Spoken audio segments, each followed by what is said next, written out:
বিয়ে হোক কিংবা গিফট, হালকা হোক বা ভারী, সব ধরনের জুয়েলারি সাধ্যমতো বাজেটে একমাত্র পাবেন এমপিপি জুয়েলার্সেই। সোনা, রূপো, হিরে, জেমস্টোন কি নেই এখানে? আর প্রত্যেকটা জুয়েলারি হলমার্ক যুক্ত। আর কি চাই? আমার তো এটাই চাই। আমি ভাবছি এইটাই নেব। আর আমার এইটা। ওয়াও! তাহলে দিন সব প্যাক করে। এমপিপি জুয়েলার্স, ঐতিহ্য যা আজও বহমান।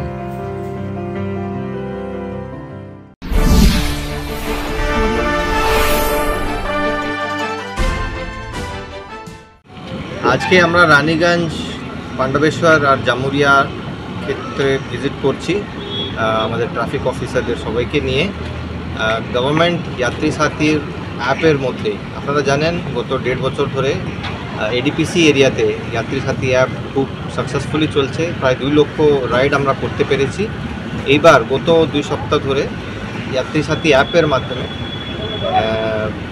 অ্যাম্বুলেন্স বুকিংও করা হচ্ছে। প্রায় 100খানা অ্যাম্বুলেন্স প্রত্যেক দিনই এডিপিসি এরিয়াতে যাত্রী সাথী অ্যাপের মাধ্যমে বুক হচ্ছে। এইবার আমরা ভিজিট করছি হসপিটাল আর অ্যাম্বুলেন্স যেখানে থাকছে সব জায়গা ভিজিট করে আমরা অ্যাওয়ারনেস করছি যে অ্যাম্বুলেন্স যেগুলো বেরোচ্ছে, প্রাইভেট অ্যাম্বুলেন্স যেগুলো বেরোচ্ছে যেন যাত্রী সাথী অ্যাপ মাধ্যমে দিয়ে হয়। ফেয়ারটাকে খুবই রিজনেবল করা হয়েছে। আপনারা জানেন আগে যে ডিমান্ড থাকতো ওটা পেশেন্টকে দিতে হতো, যেহেতু তাড়াহুড়োর ব্যাপার। এখন রিজনেবল ফেয়ার করে দিয়েছি। আর পুলিশ নিজেই দাঁড়িয়ে হসপিটালের কাছে বুকিং করাচ্ছে। আর যারা হসপিটাল নিয়ে আসছে ওদেরকেও চেকিং করা হচ্ছে যে যাত্রী সাথীর মাধ্যমে বুক করা হয়েছে কি না। যেহেতু ফেয়ার ফিক্স করেছে ট্রান্সপোর্ট ডিপার্টমেন্ট, সেই ফেয়ারটাকে মেনে চলতে হবে সবাইকে। আর আমরা নিরাপত্তার জন্য আমরা আছি আর সবাইকে আমরা যাত্রী সাথীর জন্য অ্যাওয়ারনেস করব। রানীগঞ্জ থেকে 22টা অ্যাম্বুলেন্স আছে। আর আমরা তো প্রায় 15 থেকে 17 রাইড প্রত্যেক দিনই আমরা এখান থেকে করতে পারছি। জামুরিয়া থেকে কিছু কম আছে, যেহেতু ওখানে বড় নার্সিংহোম হসপিটাল কিছু নেই। তাও আমরা যে প্রাইভেট অ্যাম্বুলেন্স বুকিং হচ্ছে 2-3টা করে হচ্ছে ওখান থেকে। আরও আমরা অ্যাওয়ারনেস করছি আপনাদের মাধ্যমে। সবাইকে অ্যাপিল করব যাত্রী সাথী অ্যাপটাকে ডাউনলোড করুন। ওখানে অ্যাম্বুলেন্স অপশান সিলেক্ট করলেই অ্যাম্বুলেন্স বুকিং ওখান থেকে আপনারা বুক করুন। পশ্চিমবঙ্গ যে পরিবহন দপ্তর আছে ওনারা ফিক্স করেছে, ওইটাকে মেনেই অ্যাপের মাধ্যম দিয়ে যে ফেয়ার আছে ওটা ফিক্স করা হয়েছে।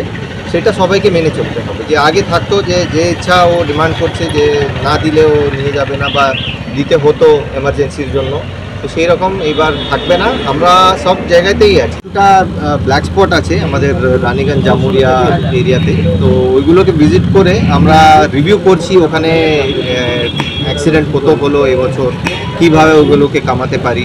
এইমাত্র আমরা রানীশের মোড় যেটা ব্ল্যাক স্পট ছিল গত বছর ওটা ভিজিট করেছি। এটা আপনাকে বলতে খুশি যে এই বছরে কিন্তু একটাও ফেটাল অ্যাক্সিডেন্ট ওখানে হয়নি। আর আমরা চেষ্টা করছি সব জায়গাতে, আমরা সব সময় আমরা তৎপর থাকছি যাতে অ্যাক্সিডেন্টগুলোকে কামানো যায়। আর এইবার আমরা আশা করছি আর একটু অ্যাক্সিডেন্টগুলো কামাবে। তো গভর্নমেন্টের পক্ষ থেকে যে ইমপ্লিমেন্ট হবে ওইটাকেও আমরা রিভিউ করছি যে অটোমেটিক চালান বা অটোমেটিক হেলমেটলেস ড্রাইভিং থাকলে ওটাকে ডিটেক্ট করা বা ওভারলোডিং গাড়িগুলোকে ডিটেক্ট করা, এই সবগুলো যে ইন্টেলিজেন্ট ট্রাফিক ম্যানেজমেন্ট সিস্টেমের মাধ্যম দিয়ে রানীগঞ্জ, আসানসোল আর দুর্গাপুর শহরের মধ্যে ইমপ্লিমেন্ট করা। আমাদেরকে অলরেডি আমরা সব ট্রাফিক গার্ডগুলোকে বলে রেখেছি। আর বিশেষ করে রানীগঞ্জে আমি জানি কি প্রবলেম মাঝে মাঝে রিপোর্ট হয়, তো যে ন্যাশনাল হাইওয়ের উপরে যে আমাদের ট্রাফিক অফিসার স্টাফ থাকছে ওদের সার্ভিস রোডগুলোতে, হ্যাঁ সার্ভিস রোডে বিশেষ করে সার্ভিস রোড দেখুন, যেহেতু যে গাড়িগুলোকে দাঁড় করার জন্য ট্রাক লেবাই থাকার কথা, কিন্তু অনেক জায়গাতেই আমাদের এখানে সার্ভিস লেন ট্রাক লেবাই নেই। তো তাই আমরা দেখছি যে যেখানে সার্ভিস লেন পাচ্ছে ওখানে চালকরা হয়তো ওরাও ঘুম পাচ্ছে বা অনেক দূর থেকে এসছে, ওরা চালাতে পারছে না বলে ওরা দাঁড় করে রাখছে। তাও আমরা এই জায়গাগুলোকে ক্লিয়ার করে ওদেরকেও অ্যাওয়ারনেস করছি যেন ওরা ট্রাক লেবাইতেই যেন দাঁড় করে, যে ডুবুরডিতে আছে আর কিছু কিছু আমাদের জায়গাতে আছে ওইগুলো ওখানে দাঁড় করে ওরা রেস্ট নিতে পারে।